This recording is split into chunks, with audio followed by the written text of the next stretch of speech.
Yeah, I also will say, I mean, you brought up a really salient point, I think, which is the idea of kind of gaming is supposed to be this, at least to me, in my interpretation, it's a place where we go to escape, to be someone else, to be something else, to be somewhere else. And so it should be the at least in my opinion, it should be the medium that is maybe least dependent on who you are, where you come from, what you believe, because we're all kind of here to not be ourselves. We're not reading a nonfiction book about World War II and gleaning that knowledge to make ourselves a better person. We're trying often to be somewhere else. A lot of people get away from the bad things in their life and all of that. You'd think in a very class-like way that it would be a classist thing to say, we are one because we're the escapists, we're the artists, we're the curious people and all of that. Don't you think that? See, that's what's so disappointing about it is a small group of people that don't. I would love to see some of these people's trophies and achievements just because in that I'm not trying to be a dickhead and I know some people don't care, but it'll tell you what you played at least. And I am of the mind that these people don't play games. And I remember in the pre-trophy and achievement period when people were getting nailed by MMO developers for not playing the game fully when they would review it and all that. That stuff doesn't happen anymore because there's a way to see.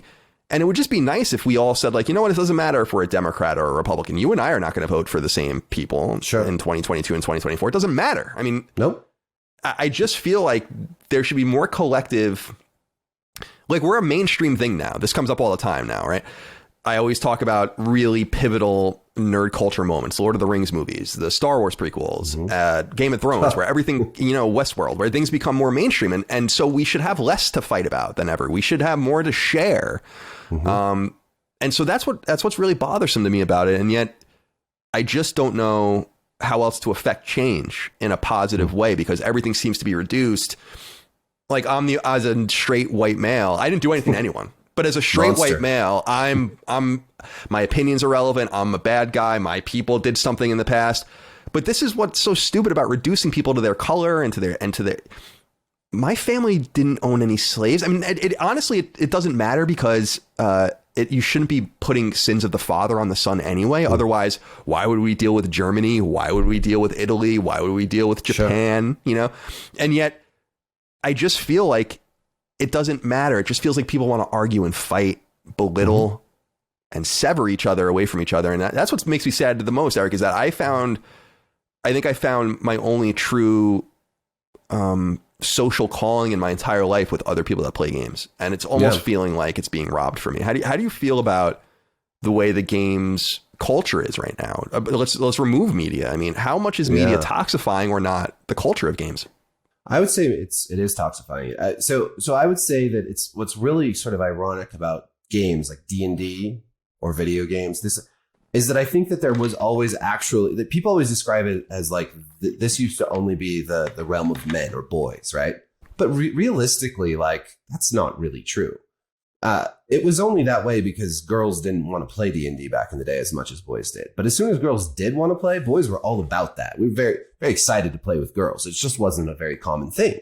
Definitely. That's my experience in the 90s was desperate to get some girl to play, Absolutely. I feel like guys are still kind of like that a lot of the time. It's like, you want to play D&D and the girls are just not as interested. But there's not this gatekeeping that people say there is. There's this idea that gamers want to chase women out of gaming, and I think that's so ludicrous. It's almost hilarious. We are always trying to get our women to play games with us. Like, we want, and if you look back, like, sure, okay, you look at art from like old D&D books or old comic books. It's like the chicks always have like skimpy clothes and big tits and whatever, but the guys also have skimpy clothes and big old muscles, right? Yeah, like barbarian or something. Exactly. Look at Conan, any sort of old Conan art. Yeah, the men and women are both hypersexualized. It's designed for a bunch of horny, 15 to 25-year-olds or 50-year-olds or whatever. I mean, culture in general is hypersexualized. That's just the fact. It's men and women both. This whole idea of the male gaze, I find extremely funny because I'm sorry, like, look at like action movie stars and like Jason Momoa and all these guys. No, it's men and women. Right. So I gaze, think, like, period. Yeah, like, exactly. So I think this idea that, I think that actually the fantasy genre, D&D, video games have always been very open and welcoming. And it just, like, I read these things about how there are not enough like badass women warriors. I'm sorry, like go back a few decades. There's tons of them. I mean, maybe there's more men, but I mean, you can go watch Xena, Warrior Princess. Yeah, I love Xena. Red Sonja, like tons of, and yeah, sure, okay, they're hot, but like, so what? So are the dudes.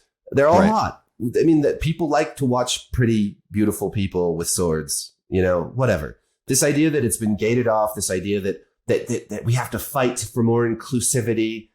It's bullshit. It's 9 times out of 10 bullshit. Yeah, okay, for sure. There's some of that is true. Like, but that's not just in geek culture. That's in culture. Like you go back and watch some old Nickelodeon shows from the 90s. Most of the kids on those shows are white, right? There were not as many Black or Asian or Native or Latino kids on those shows. Okay, well, I mean, part of that is just the natural result of there being more white people in general than that's why they're minorities, right?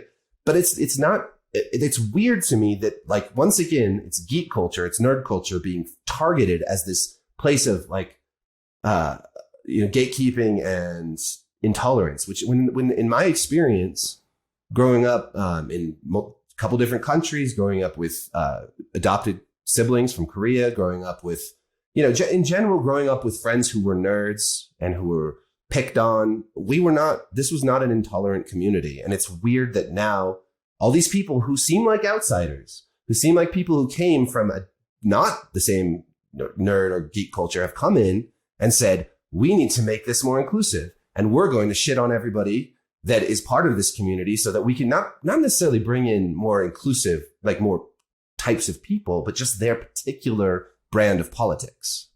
And it feels like bullying to me.